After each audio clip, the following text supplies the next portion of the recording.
Good evening বন্ধুরা, চা হয়ে গেল। ওরা এই 8:30 নাগাদ বাড়ি আসলো। আমার শাশুড়ি মার বর 8:30 নাগাদ বাড়ি আসলো। নিমন্ত্রণ বাড়ি গিয়েছিল বললাম। সন্ধ্যাবেলা তো ওদিকে সন্ধ্যে দেওয়া, জামা কাপড় তোলা টোলা যা যা করার সব আমার করা হয়ে গেছিলো। আর দুধটা বলেছিলাম দুধটা নিয়ে আসবো, দুধটা ফুরিয়ে গেছিলো, নিয়ে আসা ছিল না, বাড়ি ফ্রিজে ছিল না, ওই জন্য দুধ আনলো। দুধটা নিয়ে আসলো, আমি চাটা করে নিলাম, ওদেরকে চা বিস্কুট দিয়ে আসলাম, আর আমারটা আমি করে নিয়ে আসলাম। চা খাই, খেয়ে একটুখানি শুই। রুটি আনতে বলেছিলাম, রুটি নিয়ে এসছে, আর শুধু রাত্রিবেলা তরকারিগুলো গরম করব, হয়ে যাবে। চলো চাটা খাই, আমি পরে আবার আসবো। ভিডিওটা আজকে এখান থেকেই শুরু করলাম।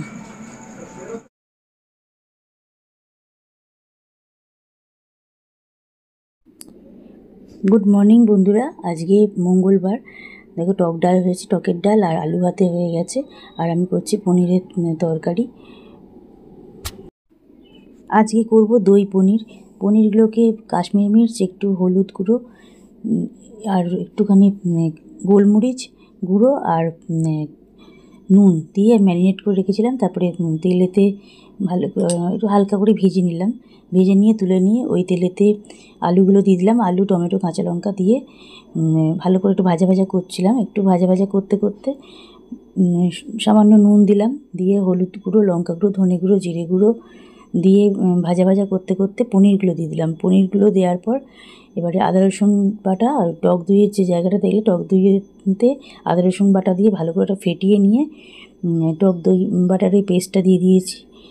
আর পেস্টটা দেওয়ার পর এবারে ভালো করে কষছিলাম, পনির আলু সব কিছু দিয়ে ভালো করে কষছিলাম, আদা রসুন বাটা টক দই দিয়ে কষতে কষতে তারপরে টক দই বাটা ধোয়া যে জলটা, ওই জলটাই দিয়েছি। আর এক্সট্রা জল এখানে আমি অ্যাড করিনি, কারণ ওখানে টক দই, আদা রসুন বাটা, নুন, চিনি, টমেটো সব কিছু থেকেই জল ছেড়েছিল, যার জন্য জল বেশি দিতেও লাগেনি।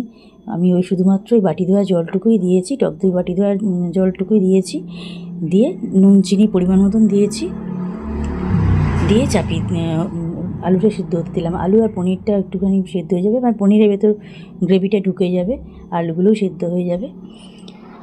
দেখো একবার ঢাকাটা খুলে দেখলাম, ঢাকা চাপা দিয়ে দিয়েছিলাম, এবার ঢাকা চাপা দিয়েই করছি। এবার ঢাকাটা একবার খুলে দেখলাম যে হ্যাঁ, জলটা অনেকটা কমেও গেছে, মানে আলুগুলো সিদ্ধ হয়ে গেছে, আলুতে জলটা টেনেছে আর পনিরেও জলটা টেনেছে, পনিরের ভেতর গ্রেভিটা ঢুকেছে। দেখো কালারটা এরকম এসেছে। এখানে কিন্তু আমি কাশ্মীরি মির্চ ইউজ করিনি, এটা বলে দিলাম, কাশ্মীরি মির্চটা আমি ইউজ করিনি। লাস্টে একটুখানি গুঁড়ো গরম মশলা, সানরাইজের শাহি গুঁড়ো গরম মশলা, ওইটাই আমি ব্যবহার করি। সানরাইজের শাহি গুঁড়ো মশলাটাই আমি দিয়েছি। এইভাবেই করলাম। তারপর দেখো বাড়ির সামনে দিয়ে এই একজন যায়, খুব সুন্দর এই জিনিসগুলো আনে। আমি দেখিয়েছিলাম 6টা সেট নিয়েছি প্লেটের, ওই রকম আবার এসেছিল, প্রায় রোজই আসে। আজকে নিলাম এই 4টে বাটি নিয়েছি। এই বাটিগুলোর কোয়ালিটি খুব ভালো, প্লেটগুলোর কোয়ালিটিও খুব ভালো। একটা প্লেটে তো আমার হাজব্যান্ড ওটা খায়, জলখাবারটা খায়, আর রাত্রিবেলাও মাঝে মাঝে খায়। তো দেখো আমি এই 4টে বাটি নিয়েছি, আর এই 3টে প্লেট নিয়েছি। এই প্লেটগুলো হচ্ছে মানে আমাদের যে এমনি ফাইবার প্লেট হয় ওই রকম প্লেন, যে আর এটা একটু ভেতর দিকটা ঢোকানো মতন।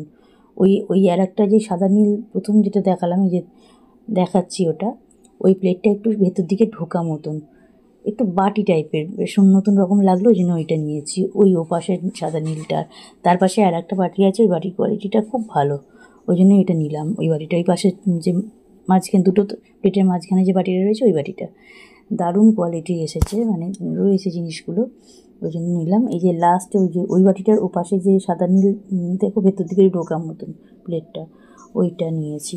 আর এই পাশে সাদা নীলটা নিয়েছি। আর ওই 4টে বাটি যে গোলাপ ফুল করা আছে, 4টে লাল বাটি, ওই বাটির সেটটা নিলাম। এইগুলোই নিলাম, কটা জিনিস, আর 8টা জিনিস নিয়েছি।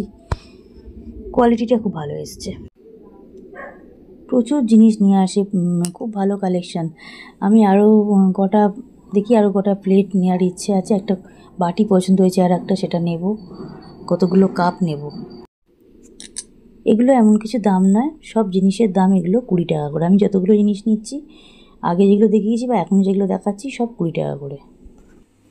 তবে মিশো থেকে যেগুলো নিই সেগুলোর দাম তো ভালো হবেই, কারণ মাইক্রোওয়েভ সেফ ওগুলো। তো দেখো এবারে ভাতটাও বসিয়ে দিয়েছি, ভাতটা বসিয়ে দিলাম। গুড ইভিনিং বন্ধুরা, এখন দুধ চা করে নিচ্ছি। দেখো দুধ চা হয়ে গেল, এবারে নিয়ে নিই। আমার আর আমার শাশুড়ি মায়েরটা নেবো, আর ও আসুক ওকে তারপর দেবো। একটা করে গুড ডে বিস্কুট, একটা করে টোস্ট নেব, নিয়ে চাটা নিয়ে এবার শাশুড়ি মাকে দিয়ে দিয়ে আমারটা নিয়ে ঘরে বসি, একটু বন্ধুদের ভিডিওগুলো দেখতে হবে। আর তারপর আমার হাজব্যান্ড আসলে ওকে ওর চাটা দেবো। চলো এখন চা খাই, পরে আবার আসবো।